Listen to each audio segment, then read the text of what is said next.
երեկ բլոգերը իր հանրային աշխատանքը կատարելու համար ծեծի ենթարկվեց։ Դուք սա ինչպես եք գնահատում, արդյոք դատապարտել Քաղաքականացնելու եք աշխատողի օրը։ Բնականաբար դատապարտելի է։ Եթե հարցնեք իշխանություններին, նրանք ասեն, բայց այդ մարդը չի աշխատում։ Ինչու ասեցին, նաև Ռուսաստանի ազնագիր ունի, տես բաներ են խոսում։ Սապում են Հայաստանի Հանրապետության քաղաքացիները։ Դա խայտառակություն է, դա դատապարտելի է բնականաբար։ Ես ուղղակի գիտեք ինչի վրա եմ զարմանում։ Երբ որ ժամանակին մարդկանց ծեծում ջարդում էին կամ սպանում էին փողոցներում, ասում էին, օրինակ մարտի 1-ի ժամանակ, ասում էին կայունության համար են կարել, հիմա ծեծում են, ասում են ինքնիշխանության համար են կարել, Եվրոմիություն գնալու համար են կարել, դա իմ համար անհասկանալի է, էլի եղկելի միջավայր է, չի կարելի նման բան անել։ Պարոն Մարոկյան, եւս մեկ հարցը ուղիղ 7 որ քրեական գործով նաև բոլորին ովքեր որ ծեծը ջարդը կազմակերպել են, պատասխանատվության կենթարկեն։ Ուղղակի Հայաստանում վերջին շրջանում տուժողներն են մեղադրյալ դառնում, դրա վրա եմ զարմանում։ ուղիղ 7 տարի առաջ այս օրերին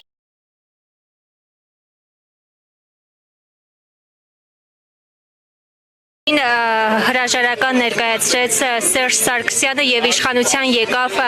Նիկոլ Փաշինյանը։ Ինչ տվեց Սերժ Սարգսյանի հրաժարականը եւ Նիկոլ Փաշինյանի իշխանության գալը Հայաստանի Հանրապետության հպարտ քաղաքացիներին։ Գիտեք, դուք երկու բանը խառնում եք իրար հետ, որովհետեւ հեղափոխության ժամանակ երկու բան է տեղի ունեցել։ Մերժվել է Սերժ Սարգսյանի իշխանությունը, ոչ միայն Սերժ Սարգսյանը 20 տարվա երկրում տիրող այլանդակությունները մերժվել են։ Եվ երկրորդ process-ը, քանի որ հեղափոխությունը առաջնորդում էր Նիկոլ Փաշինյանը, ընտրվել է որպես վարչապետ։ Փորձում են տպավորություն ստեղծել, որ մարդիկ փոշմանել են, որ Սերժ Սարգսյանին մերժել են, չկա նման բան։ Ոչ ոք չի փոշմանել, որ Սերժ Սարգսյանին մերժել է,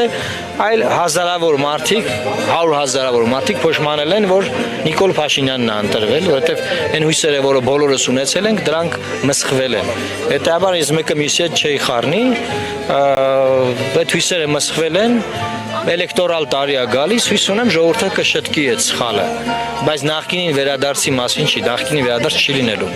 Թող հույս չունենան, չմտածեն, որ եթե մարդը հրաժարվել է Նիկոլ Փաշինյանից կամ հիասթափվել է իշխանությունից, ուրեմն ինքը նաև փոշմանել է, որ մերժվել է նախկին ռեժիմը։ Տենց բան չկա։ Ոչ ոք չի փոշմանել, որ մերժվել է։ Այսօր նաև Նիկոլ Փաշինյանը մերժում է եւ Արցախի հարցը եւ հայոց ցեղասպանությունը։ Ասում ենք մամուլի ասուրիսի այդ հարցերին ես պատասխանել եմ,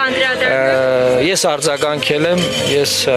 բնականաբար բոլոր ձեր նշած հարցերի վերաբերյալ իմ կարծիքը արտահայտել եմ։